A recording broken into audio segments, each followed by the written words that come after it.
Hi, it's Dwyer, gamblersadvisory.com, DwyerVIP.com for free premium sports picks. Look us up in the sports section on Roku. We're there. Dwyer Boxing and Sports News. Let's talk about some matters in the news right now. Just going to throw out some opinions out there. LeBron James. Seems like the world has stopped. Seems like a lot of guys are not signing with teams because they want to know where LeBron James is going to go. Seems like a lot of teams are not signing players because the teams want to know where LeBron James is going to go. Let me just point out that, in my opinion, one of the biggest problems in pro sports, at least in pro basketball, is the fact that the union has failed players like LeBron James. LeBron James is necessarily going to have to accept less than his market value. He's basically making a donation to the team he goes to. He's going to bring in much more revenue than the $20 million or so that he gets paid. Understand, the money LeBron is about to make annually from his team, right? From his employer, not off the court, but on the court. It's going to be less money than Michael Jordan made in some years in the 1990s, more than 10 years ago, right? And so really, the world is standing still because it's not costing any of these teams any money to sign LeBron James. If he were to sign with the Knicks, the value of the franchise, the team value, the appreciation on that, as well as the revenue they bring in, right, the amount they'd be able to get from TV revenue would increase more than by whatever they're paying LeBron James. So to me, this salary cap for superstars is a disgrace, right? Just imagine in your profession if you couldn't get paid fair market value. I thought this was America, right? So what you have here is a free-for-all. Everyone wants LeBron James, even teams that don't have max salary space. They want LeBron James, right? Understand. And I know people are going to say, well, you can't pay LeBron his fair market value. You don't have that mindset in Hollywood. Understand, too, that the way things are set up, the players can't even share in the appreciation of the team's market cap, its value, right? The Milwaukee Bucks recently went for less than $600 million. The Clippers recently sold for $2 billion. Guess what, folks? It's the same salary cap. The players can't turn around and say, hey, you know what? The value of your franchises, and let's not fool ourselves. When the Clippers go for $2 billion, that means the value of the Chicago Bulls has increased. That means the value of the other team in LA, the Lakers, has increased. That means the value of the Knicks and the Celtics have increased. If you want to hear laughter, just imagine how loud and how hard the owners would laugh if the players on those teams now said, hey, you've just made hundreds of millions of dollars, right? We're the hired help here. Right? We're the people the fans are actually paying to see. Why don't you share some of that money with us? No doubt the owners would laugh their heads off because they already have a coup, right? They've negotiated with a very foolish players union a salary cap that doesn't factor in the value of the teams. So LeBron James, at $20-odd million a year, is being scammed. He's the best player in the game, and he can't even get what he's worth. It's absurd, right? He shouldn't be in a position where he says, hey, I want to get the max. And keep in mind, the max is less than what he's worth. And fans then are saying, hey, LeBron, you do that, you're going to break up the Miami Heat. What's Dwayne Wade going to do? What's Chris Bosh going to do? Well, if you're a superstar employee and you say, hey, I just want my fair market value, isn't paying the other guys up to the owner? Isn't it absurd that Mickey Aronson gets to keep all the appreciation on the value of the franchise, but yet the way the whole thing is set up, the public blames the superstar player for wanting an under-market contract?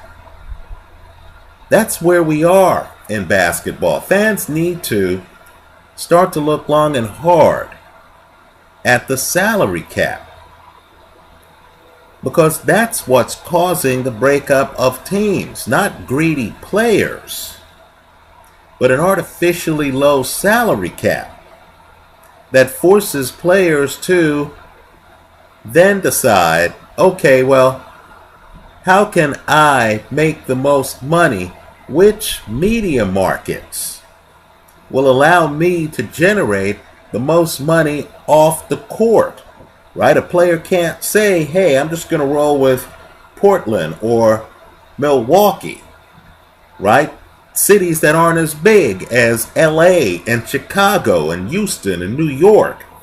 And they're going to pay me my fair market value. Right? Player can't do that anymore. The superstar players have to literally figure out how they're going to make money off the court.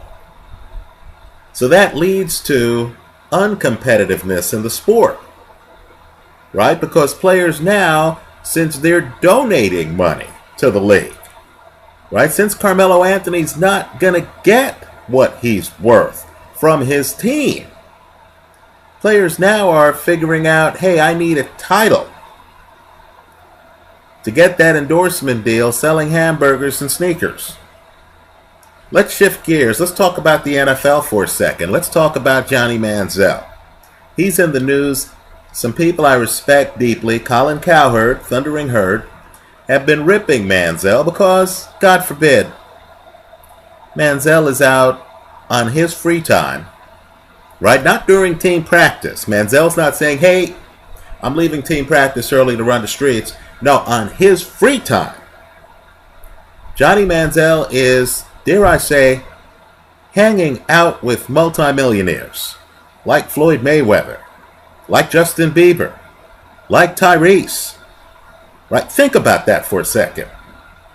In the real world, that would be called networking.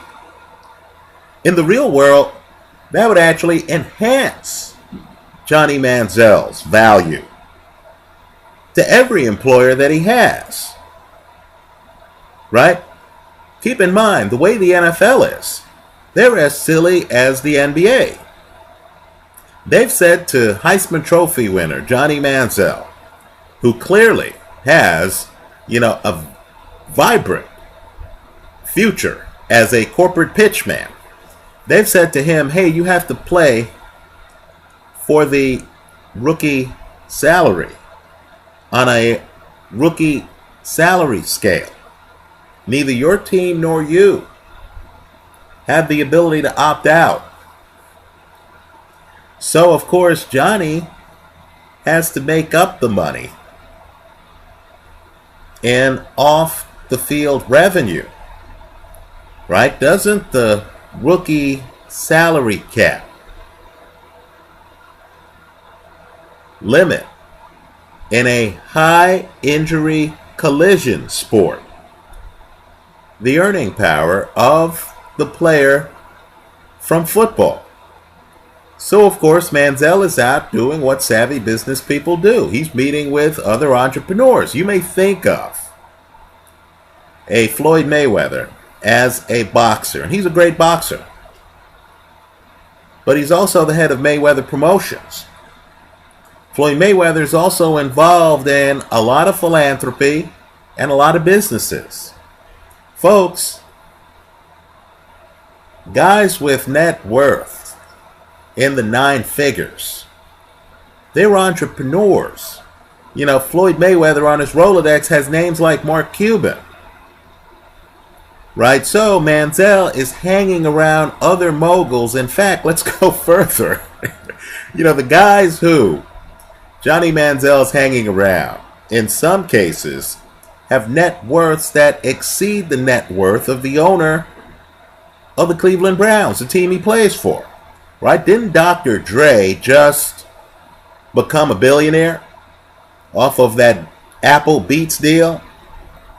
So what you have is Johnny Manziel, right? And keep in mind, the lifespan of a football player professionally is a short one, right? Isn't Johnny Manziel really out marketing himself, building his brand by associating himself with other very successful multimillionaires?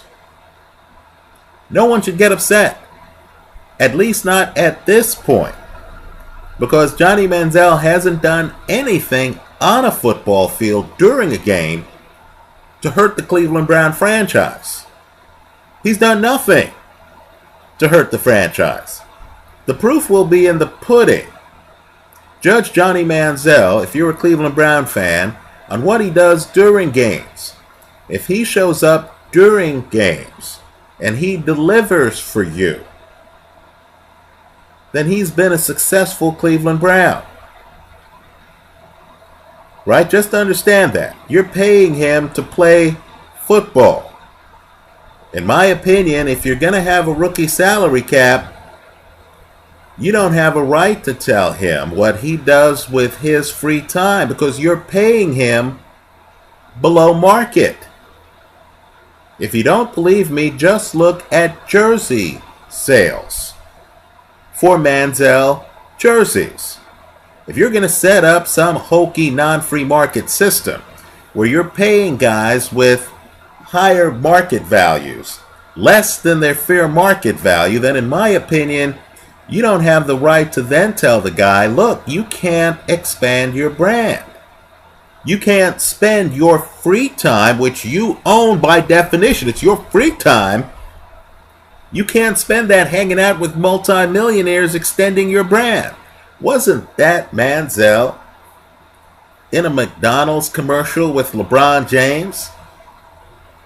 What's wrong with Manziel networking with LeBron James and whoever else is in the background for deals like that? What's wrong with that? Especially when the league's not even paying him his fair market value as a football player. The NFL should feel lucky that the NFL Players Association is stupid enough to have agreed to the ridiculous deals that they've agreed with. But please, if you're going to underpay a Russell Wilson, right? Just think about Russell Wilson's salary for a second, right? The guy just won a Super Bowl. In 2 seasons, the guy has never had a quarterback rating of less than 100. And he's getting paid right now, based on this nonsensical salary cap, less than many backups in the league. I'm talking about backup quarterbacks in the league.